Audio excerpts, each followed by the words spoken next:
It's KROQ. I'm Kat Corbett. That was Portugal the Man with Live in the Moment. And as promised, James Bay in studio at KROQ. Hello. Hello. 2 days in a row I'm hanging out with you, James. People are going to start talking. That's great. Let them talk. They can say whatever they want to say. And they're all right. So yesterday I got to sit in and hear you talk about your new album and also hear the tracks. Yeah. I realized I don't know the title of it. Do you have a title of it? The album title? Yes. Of all the things and the info and the details, there's some things you just want to hold back a little longer than other things. So I'm sorry to ruin that party, but I will, of course, tell you soon. That's all right. That's cool. What do we came up with? It's good to be James. It's good to be James Bay. Yeah, that was great. The title we came up with. That compares to somebody else who said it should be called Nightshade. Oh, okay. Which I thought was original, I guess. We were just thinking of your gajillion Spotify streams. Cool. That's yeah, cool. So we don't have the new music because you guys are holding on to that, and I get it. Soon. Do you have a release date? February the 8th. Okay, and if you could describe, I mean, I heard a lot of the tracks yesterday. If you could describe your album in a few words, how would you?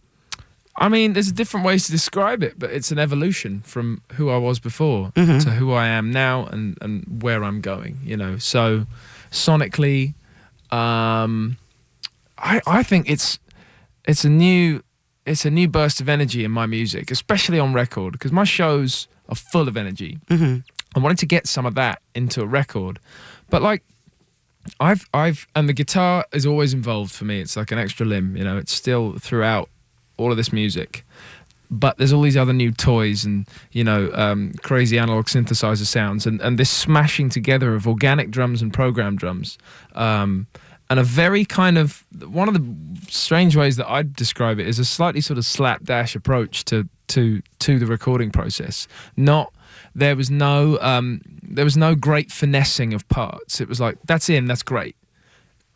Let's do the next thing and keep that because it's full of feel. Like one or two takes and great, move along. Absolutely. There's a few things where it's either the first or second take.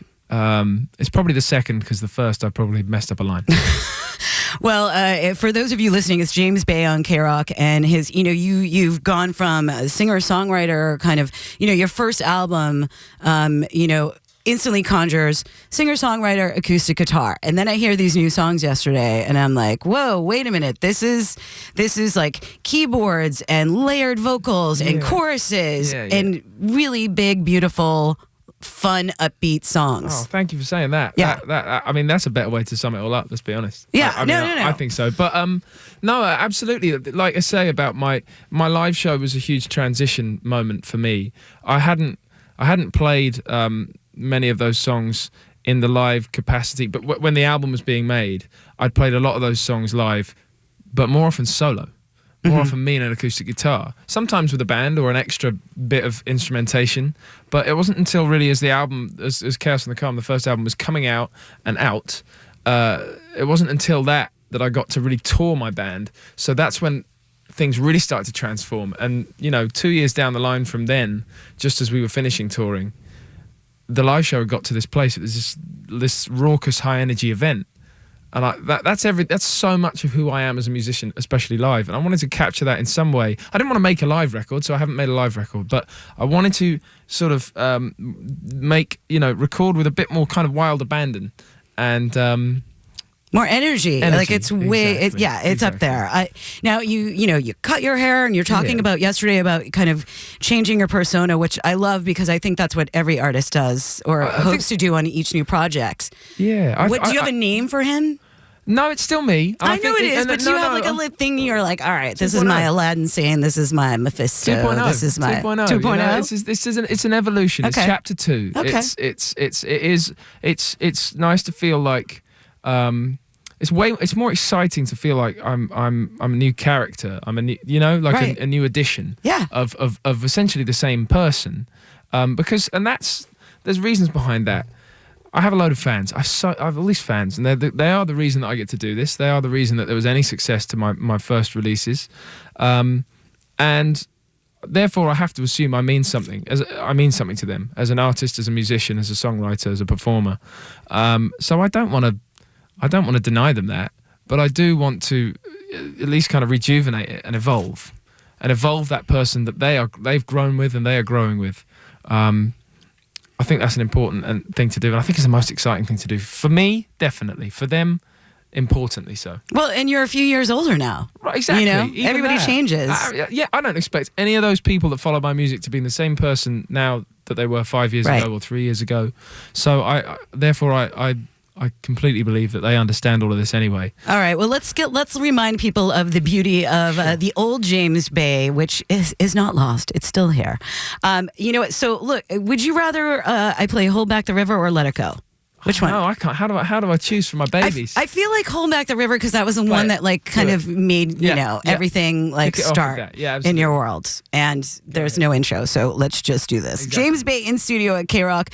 It's Hold Back the River. Yeah. Yes, indeed. Look, there it is. I mean, 2.0. I love. Okay. James Bay 2.0. It's a Terminator reference or something like that. I know. I'll take it. Yeah. Cool. But you're the good Terminator in 2.0. You're not trying to kill Sarah Connor. True. You're like. Yeah, so you're exactly right. But I really love that you were going down the Aladdin saying Ziggy Stardust. I mean, because that's been, that is a big reference in terms of some of the music that's inspired me, and one of the artists, like I've probably mentioned yesterday, that have really inspired the idea of transition and evolution for me as an artist. I've always Bowie's found that so example. Interesting, like people being able to, like, that's when I find artists, when they're like not afraid to kind of shed that and kind of, and sometimes it's just subtle. Sometimes it is. But it's, it's not a big deal, but it's still, you can see the shift. Yeah, absolutely. It's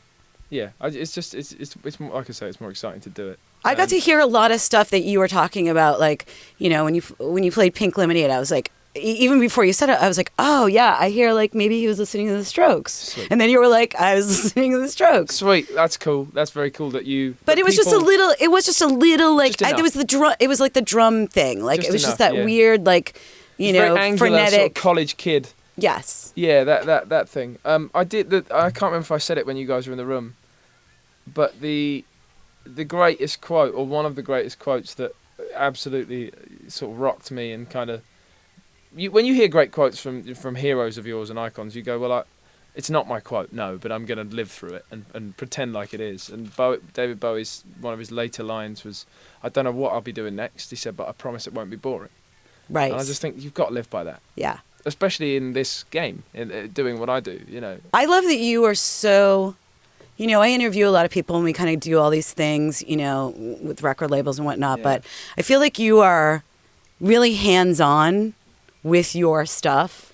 It's so easy to not believe anybody these days unless they're hands-on, because it's all through here and we're all supposed to just believe it, that they're somewhere doing a story and that's great, but like doing it, posting themselves live or whatever, I think that's great, but if the opportunity is there to come all the way out here, like we did, me and Paul went to Sydney for 2 days to do the same sort of thing. You guys are mental. Sydney 2 days. Yeah, come on. for the people, for the important radio folks out there, because they did the work early on. So if we just share it. No, I just because I think a lot of times, and I know it's exhausting, and I know it's kind of I get why people don't want to do it, but sometimes it's just like, here's a record label, take my music, and then you guys do what you need to do with it. The scariest thing for me is that in 5, 10 or 15 or 20 years, I look back and he says to me, well, you could have done that. And I go, oh, fuck, time's passed. That's actually the scarier thing to me, that I've missed an opportunity to better this ride. Well, I love that you did that breakdown yesterday, and I know you did it like 15 times. I do it 15 times without the script, and I don't know. There is never. It was like performing Hamlet 5 times in a day. I was like something like that. I love that you compare me to him, Shakespeare. I'll take that. James Bay and Hold Back the River. I'm Kat Corbett. James Bay is in studio right now, so he's doing some promo for his new album, which we're going to get in early February. Yesterday, when I was listening to your songs in studio, you were talking about doing interviews and how it's really weird because you're talking about these personal things that have gone into your songs. Do you feel like it's sometimes it's like somebody asking you to read your journal? Yeah. Yeah. And the fine art to getting it right, that thing that, you know, however we describe what we're talking about right now, is recognizing the side to it that is. I don't want to ruin the romance and art of this, but there's a side to this that is a job. Yeah. If you get that right, if you get the balance right, then it can come across as the greatest art, and it can have all of the mystery and romance and theatre that it's supposed to have. So whilst there's always going to be an element of am I revealing enough? Am I revealing too much? As long as you keep chasing and getting the right balance, you'll be in the ballpark, and people will hopefully feel they can buy into it and listen and just make up their own minds. Embrace it, exactly. Yeah. Embrace it and enjoy it and make up their own mind. Yeah. I love it. So you're going to be doing obviously a bunch of tour dates. You're going to be hitting the road. You've been off for a year. Yeah, dying to get back. Yeah, dying to get back out and tour. What are you putting that together now? Putting it together now, Okay. and the exciting thing about 2018 is it's the return, and I get to. And I think a lot of artists do when they've been away for a minute is they do something. I suppose you call it a kind of an underplay sort of move. You just do shows, and they don't have to be the greatest show of your career. They don't have to be the largest show of your career. Right. It's not a smart move to sort of go back in at the biggest goal. You know, I got to a point where it was like anything between 6,000 and 10,000 people at my shows, and they were sold out, and that was all wonderful. So sure, the next move should be arenas. The next move is arenas, but we'll put some groundwork in first. Mm-hmm.